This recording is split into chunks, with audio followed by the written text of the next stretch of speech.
Solo levelling के बिल्कुल episode पर आप सभी का हार्दिक स्वागत है। तो आज हम लोग बात करने वाले हैं सोलो लेवलिंग के एपिसोड नंबर 13 के बारे में। तो पिछले एपिसोड में हमने देखा जिन्हों को फाइनली जाकर मोनार्च ऑफ शैडोज का पावर मिल जाता है और उसी के साथ साथ जिन्हों एग्रिस का भी शैडो एक्सट्रैक्ट कर लेता है और फाइनली जाकर जिन्हों का जॉब चेंज क्वेस्ट भी खत्म हो जाता है। इसके बाद जिन्हों जॉब चेंज क्वेस्ट के डंजन से बाहर निकलता है और सीधे अपने घर पे जाकर लुढ़क जाता है और बहुत देर तक सोने के बाद यहाँ पर जिन्हों का फोन अचानक से बजने लगता है। जिन्हा ने यहाँ पर जिन्हों को कॉल किया था। आज जिन्हा की स्कूल पे पेरेंट टीचर मीटिंग था तो जिन्हों को वहाँ पर जाना था। जिन्हा यहाँ पर जिन्हों को फोन करके डांटने लगती है। जिन्हों यहाँ पर सोते सोते पूछता है वैसे अभी वक्त क्या हुआ? जिन्हा यहाँ पर फोन पे चिल्ला के कहती है कि अभी 2 बज चुके हैं। जिन्हों इसको सुनकर तुरंत जंप मार के बिस्तर से उठ जाता है। जिन्हा यहाँ पर चिल्ला के फोन पे कहती है कि 5 बजे उसकी स्कूल पे पेरेंट टीचर मीटिंग है। जिन्हों कहता है तुम चिंता मत करो, मैं वहाँ पर समय से पहुँच जाऊंगा। जिन्हों इसके बाद तैयार व्यार होकर स्कूल पे जाने से पहले सबसे पहले बैंक में जाता है। जिन्हों यहाँ पर बैंक पे एक डेबिट कार्ड और अपने पासबुक को अपडेट करने के लिए आया था। जिन्हों जैसे अपना पासबुक उस बैंक के एम्प्लॉय को देता है, बैंक का वो एम्प्लॉय जिन्हों के पासबुक को अपडेट करती है और इसके बाद वो देखते हैं कि जिन्हों के पासबुक में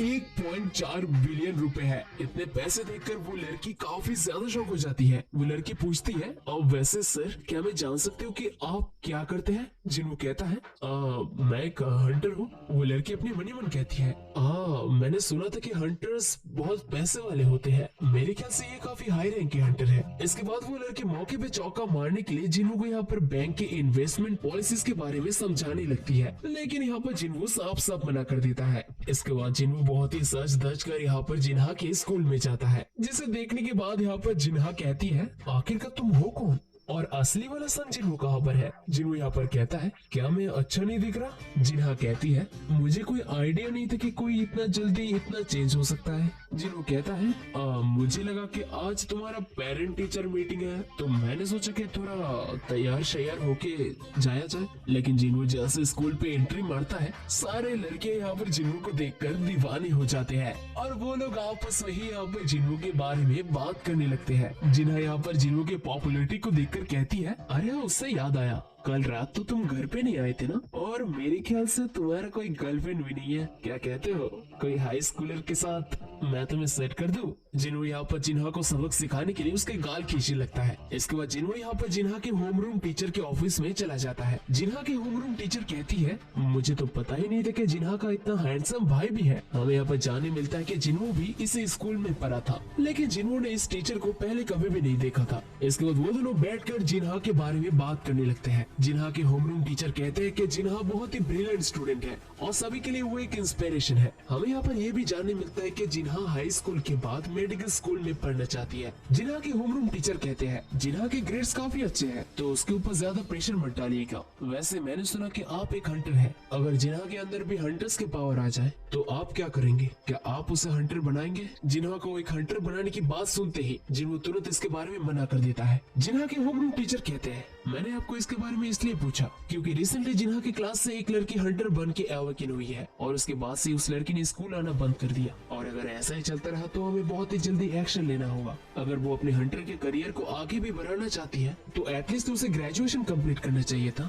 जिन्हों इसके बाद उस लड़की का रैंक पूछता है। टीचर यहाँ पर कहती है मुझे हंटर्स के बारे में तो ज्यादा कुछ नहीं पता, लेकिन मैं इतना जानती हूँ कि वो लोएस्ट रैंक की हंटर है। जिन्हों इसको सुनकर समझ जाता है कि वो लड़की जरूर एक ई रैंक की हंटर होगी। जिन्हों यहाँ पर ये भी जानता था कि एक ई रैंक के हंटर की जिंदगी के ऊपर कितना ज्यादा जोखिम होते हैं। टीचर कहती है वैसे मैं आपसे एक फेवर चाहती हूँ क्योंकि वो जिन्हा की एक दोस्त है, तो क्या आप उसे कन्विंस करेंगे कि एटलीस्ट वो अपना ग्रेजुएशन कंप्लीट कर ले? और हाँ, उस लड़की का नाम है हान सोंगी। जिन्हों ये नाम सुनकर बहुत ही ज्यादा शॉक हो जाता है। इसके बाद यहाँ पर शाम हो जाता है। हमें देखने मिलता है कि एक बिल्डिंग से एक लड़की बाहर निकलती है और वो लड़की वही लड़की थी जिसने जिन्हों के स्ट्राइक स्क्वाड में भी हिस्सा लिया था। तभी हमें देखने मिलता है कि जिन्हों उस बिल्डिंग के बाहर ही इंतजार कर रहा था। जिन्हों कहता है ये दुनिया काफी छोटी है, मुझे लगा था कि वो तुम ही होगी। वो लड़की जिन्हों को यहाँ पर देखकर बहुत ही ज्यादा शॉक थी। वो लड़की कहती है वैसे आप यहाँ पर क्या कर रहे हैं मिस्टर? क्या आप वही हो जिसके साथ मुझे टीचर बात करने के लिए बोल रही थी? जिन्हों इसके बाद अपने फोन से जिन्हा और उसका एक फोटो निकालता है।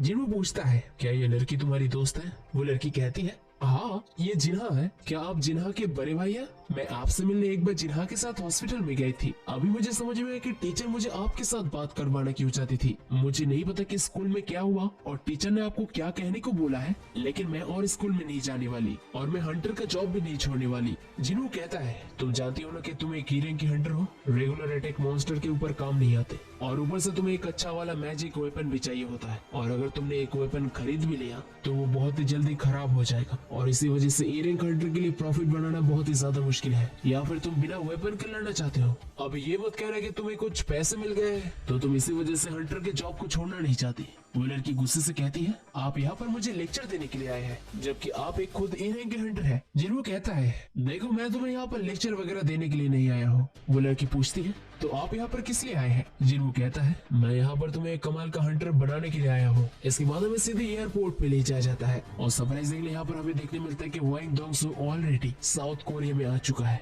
वांग डोंगसू को यहाँ पर वेलकम करने के लिए हंटर एसोसिएशन की वो जिनचुल भी आते हैं। वांग डोंगसू कहता है, अरे देखो तो यहाँ पर कौन आया है, तुम्हें बहुत समय बाद देखकर बहुत खुशी हुआ। वैसे हंटर एसोसिएशन का चमचा यहाँ पर क्या कर रहा है? वो जिनचुल कहता है, क्योंकि आप एक ईयरिंग के हंटर हैं तो हमारी सर्वेलेंस टीम के पास आपके आने का खबर पहले पहुंच चुका था, तो मैं यहाँ पर आपको एस्कॉर्ट देने के लिए आया हूँ। वांग डोंगसू कहता है, क्या सर्वेलेंस टीम?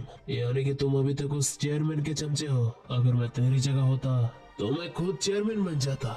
वैसे भी वो बुरा बिना मदद के कुछ नहीं कर सकता। वो जिनचुल यहाँ पर पूछता है, सर आप कोरिया में कितना दिन रहने वाले? वांग डोंगसू कहता है, ज्यादा दिन तक नहीं, वैसे भी मुझे इस देश में रहने का कोई शौक नहीं है। एक बार मेरा काम पूरा हो जाए तो मैं यहाँ से खुद चला जाऊंगा। वो जिनचुल कहता है, आपने अपने कंट्री को धोखा देकर दूसरे देश में चले गए तो यहाँ पर वापस लौट कर आने का कोई कारण जरूर से होगा। मेरे ख्याल से ई रैंक हंटर संग जिनवू और डी रैंक हंटर यू जिनवू है ना? वांग डोंगसू कहता है, तुम एक सर्वेलेंस टीम के मेंबर हो और तुम ऑलरेडी जानते हो कि मैं यहाँ पर किस लिए आया हूँ, तो तुम क्या करोगे?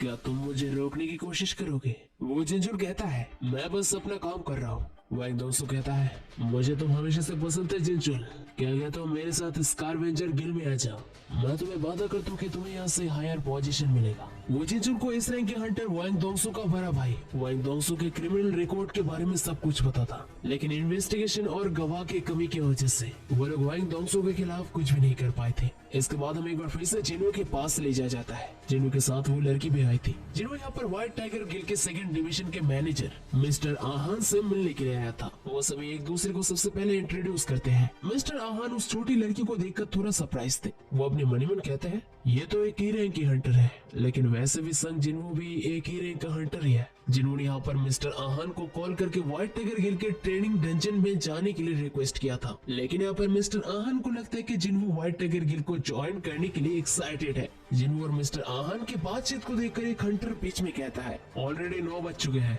हमें अभी डंजन के अंदर जाना चाहिए। हम यहाँ पर कोई पिकनिक मनाने के लिए नहीं आए हैं। हमें देखने मिलता है वो बंदा बहुत ही भारी भरकम आर्मर पहने हुआ था। जिन्हों यहाँ पर पूछता है कि ये बंदा कौन है। मिस्टर आहान कहते हैं कि व्हाइट टाइगर गिल का नया ए रैंक का हंटर है और उसका नाम है किमचुल और वो एक टैंक है। मिस्टर आहान यहाँ पर कहते हैं कि स्क्वाड में यहाँ पर ए रैंक के अलावा भी यहाँ पर 7 बी रैंक के हंटर्स हैं और उसके साथ साथ 4 सी रैंक के हंटर्स भी, यानी कि यहाँ पर टोटल 12 मेंबर्स होने वाले थे। जिन्हों यहाँ पर कहता है, एक सी रैंक के डंजन में ए रैंक और बी रैंक के हंटर, आपको नहीं लगता कि ये कुछ? मिस्टर आहान कहते हैं, भले ये एक सी रैंक का गेट हो, लेकिन ये हंटर्स अभी भी नए हैं, तो हम लोग उनके एक्सपीरियंस के लिए ये कर रहे हैं। जिन्हों यहाँ पर पहले तो डिसएग्री करता है, लेकिन तभी वो सोचता है शायद ये सॉन्ग ये के लिए एक अच्छा सबक होगा। उसे पता चल जाएगा कि डंजन के अंदर ए रैंक के हंटर्स कितने ज्यादा बेबस होते हैं। डंजन के अंदर एंटर करने से पहले मिस्टर आहान का सेक्रेटरी जिन्हों को कुछ कहता है। वो जिन्हों को यहाँ पर साइड लाइन्स में रहने के लिए कहता है, क्योंकि अगर जिन्हों डंजन के अंदर जाकर पकड़ संभालता है तो सी रैंक का डंजन बहुत ही आसानी से क्लियर हो जाएगा। इसके बाद सभी लोग एक एक करके डंजन के अंदर एंटर करते हैं। अचानक से डंजन का गेट का रंग लाल हो जाता है। जिन्हों यहाँ पर जब गेट क्रॉस कर ही रहा था, वो अपने मन ही मन कहता है, ये सब क्या है? ऐसा लग रहा है कि कोई ववेंडर मुझे अपनी तरफ खींच रहा है। नहीं, यहाँ पर कुछ तो अलग है। एक गेट का रंग ऐसे चेंज नहीं हो सकता और मुझे इस गेट के अंदर से खतरा महसूस हो रहा है। मुझे जल्द से जल्द इस गेट से बाहर आना ही होगा। जिन्हो यहाँ पर तुरंत डंजन के अंदर जाने से पहले अपना सर निकाल के मिस्टर आहन को कहता है, मिस्टर आहन जल्द से जल्द आप मेन स्ट्राइक स्क्वाड को कांटेक्ट कीजिए। ये कहते यहाँ पर जिन्हो डंजन के अंदर चला जाता है। मिस्टर आहन यहाँ पर पैनिक करने लगता है। वो तुरंत यहाँ पर व्हाइट टाइगर गिल्ड के लीडर बाइक यूनहो को कॉल लगाते हैं और इस सिचुएशन के बारे में बाइक यूनहो को बताते हैं। यूनहो यहाँ पर ये सब सुनकर बहुत ही ज्यादा शॉक था। बाइक यूनहो यहाँ पर कहता है, लगता है मुझे वहाँ पर खुद आना होगा। इसके बाद एक बार फिर से हमें वाइंग दोंगसू और जिनचुल के पास से ले जाया जाता है। वाइंग दोंगसू यहाँ पर जिनचुल से पूछता है, वैसे मेरे भाई के अंतिम संस्कार का क्या हुआ? जिनचुल कहता है, हम लोगों ने अभी तक आपके भाई की बॉडी को सीक्रेट रखा है, क्या आप मॉर्ग रूम में जाकर देखना चाहेंगे? वाइंग दोंगसू कहता है, जो मर गया है उसके पीछे मेरा कोई इंटरेस्ट नहीं है, बल्कि मुझे उस पर इंटरेस्ट है जो बखेरा उसने खड़ा किया था। जिनचुल इसके बाद कहता है, तो अभी आपको कहाँ पर जाना है? वाइंग दोंगसू कहता है, मुझे डंजन पे लेकर चलो, मुझे उन बंदों को ढूंढना है जिन्होंने ये सब कुछ शुरू किया था। जिनचुल कहता है, कोरिया में बहुत सारे गेट्स हैं, आप उन्हें कहाँ से ढूंढेंगे? वाइंग दोंगसू कहता है, ये 21st सेंचुरी है, यहाँ पर कुछ भी मुश्किल नहीं है। ई रैंक हंटर संग जिनवो अभी अभी वो गेट के अंदर गया है। जिनचुल कहता है, मैं आपको फिर से याद दिला देता हूँ, डंजन में जाने के लिए कुछ रूल्स होते हैं, तो हमारे सोसाइटी का रूल डंजन के रूल के अंदर अप्लाई नहीं होता। मैं आशा करता हूँ कि आप समझेंगे। लेकिन यहाँ पर वाइंग दोंगसू बहुत ही ज्यादा गुस्सा हो जाता है। वाइंग दोंगसू कहता है,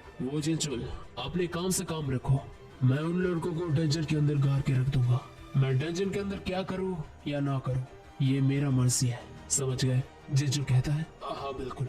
इसके बाद हमें डंजन के अंदर ले जाया जाता है। डंजन के अंदर जाते यहाँ पर सारे हंटर्स बहुत ही ज्यादा पैनिक करने लगते हैं, क्योंकि उन लोगों ने भी यहाँ पर रियलाइज किया था कि डंजन के अंदर एंटर करने के बाद ही गेट का कलर चेंज हो गया था। जिन्हों यहाँ पर आसपास थोड़ा नजर लगाता है, वो देखता है कि आसपास कुछ भी यहाँ पर शक करने लायक नहीं है। लेकिन यहाँ पर जिन्हो मनी मन कहता है, ये बाकी डंजन की तरह तो बिल्कुल भी नहीं है। क्या डंजन के गेट ने हमें किसी दूसरे जगह में ट्रांसपोर्ट कर दिया? जिन्हो यहाँ पर जिस लड़की के साथ आया था वो लड़की पूछती है, मुझे लगता है कि यहाँ पर कुछ गलत है। तभी अचानक से तेजी से एक तीर जिन्हो की तरफ आने लगता है। वो तीर यहाँ पर लगभग उस लड़की को लगने वाला था, लेकिन जिन्हो उस तीर को पकड़ लेता है। इसके बाद बाकी हंटर्स के ऊपर भी यहाँ पर हमला होता है। तभी यहाँ पर बाकी हंटर्स को पेड़ के ऊपर कुछ लोग देखने मिलते हैं और हमें देखने मिलता है ये और कोई नहीं, ये थे आइस एल्व्स। यहाँ तक कि जिन्हों ने भी उनका आने का प्रेजेंस नोटिस नहीं किया था। जो हंटर्स यहाँ पर पहली बार इस तरीके के जीवों के साथ एनकाउंटर कर रहे हैं, वो लोग इन्हें आइस एल्व्स कहते हैं। लेकिन इन आइस एल्व्स को किसी दूसरे नाम से भी जाना जाता है। इनके ब्रूटली हंटिंग करने की वजह से इनको आइस स्लेयर्स भी कहा जाता है। इसके बाद हमें गेट के बाहर ले जाया जाता है, जहाँ पर व्हाइट टाइगर गिल्ड के लीडर बाइक यूनहो आ चुके थे। यहाँ तक कि बाइक यूनहो भी यहाँ पर गेट के अंदर एंटर नहीं कर पा रही थे। बाइक यूनहो यहाँ पर पूछता है, ये सब क्या है? ये तो एक सी रैंक का गेट था, है ना? मिस्टर आहन कहते हैं, हाँ सर, ये सी रैंक का गेट था। बाइक यूनहो यहाँ पर पूछते हैं, क्या तुमने एसोसिएशन को इसके बारे में बताया? मिस्टर आहन कहते हैं, अब मैंने उन लोगों को बताया, लेकिन वो लोग इसे सी रैंक के गेट कह के इग्नोर कर रहे हैं। बाइक यूनहो ये सुनकर बहुत ही ज्यादा गुस्सा हो जाता है। बाइक यूनहो यहाँ पर मनी मन कहता है, एक रेड गेट सिर्फ हायर रैंक के डंजन में ही अपीयर होता है। मेरे ख्याल से इस गेट के पीछे कोई एक दूसरा दुनिया है। यहाँ पर कुछ न कुछ गड़बड़ जरूर है। जो मैंने इस गेट से आ रहा है वो लगभग यहाँ पर बी रैंक के होगा या फिर ए रैंक का भी हो सकता है। मिस्टर आहन यहाँ पर पूछते हैं, वैसे सर क्या हम लोग एक बार फिर से गेट का पैरामीटर माप के देखें? लेकिन यहाँ पर बाइक यूनहो कहता है, ये गेट पहले से ही रेड हो चुका है, तो इसका पैरामीटर अभी मापा नहीं जा सकता। वैसे कितने हंटर्स गेट के अंदर गए हैं? मिस्टर आहन कहते हैं कि एक ए रैंक का हंटर, 7 बी रैंक के हंटर्स और उसके साथ साथ कुछ नए रिक्रूट्स। बाइक यूनहो यहाँ पर कहता है, अगर ये गेट बी रैंक का हुआ तो उनके टीम में एटलीस्ट 3 ए रैंक के हंटर होना चाहिए, और अगर ये ए रैंक का हुआ तो एटलीस्ट उन्हें एक एस रैंक का हंटर या फिर 10 ए रैंक के हंटर्स चाहिए होते हैं। तो इसका मतलब अभी बाकी के हंटर्स लगभग मौत के कागार पे होंगे। शायद कुछ ए रैंक के हंटर्स या फिर बी रैंक के हंटर्स बच के निकल आ सकते हैं। लेकिन इसके बाद मिस्टर आहन कहते हैं, अब वैसे सर डंजन के अंदर और एक पर्सन गया हुआ है, दरअसल वो उसके ऊपर मेरे आंखें बहुत दिनों से है। बाइक यूनहो पूछता है, उसका रैंक क्या है, ए या फिर बी? मिस्टर आहन यहाँ पर कुछ नहीं कहते। बाइक यूनहो यहाँ पर कहते हैं, क्या तुम ये कहना चाहते हो कि वो एस रैंक का हंटर है? कोई चार्टर देखकर यहाँ पर मिस्टर आहन कहते हैं, नहीं सर, दरअसल वो एक ई रैंक का हंटर है। इसके बाद एक बार फिर से हमें डंजन के अंदर ले जाया जाता है। हमें देखने मिलता है कि ऑलरेडी यहाँ पर उनकी टीम में कोई मर चुका था। जिन्हों यहाँ पर अपने मन ही मन कहता है ये लोग बहुत ज्यादा चालाक है। उन्होंने शुरुआत से हमारे टीम के कमजोर 2 हंटर्स को मौत के घाट उतार दिया। अगर ये 2 महीने पहले होता तो मैं उनके तीर को डॉज नहीं कर पाता, लेकिन अभी मैं इन सबको अपने हाथों से मारूंगा।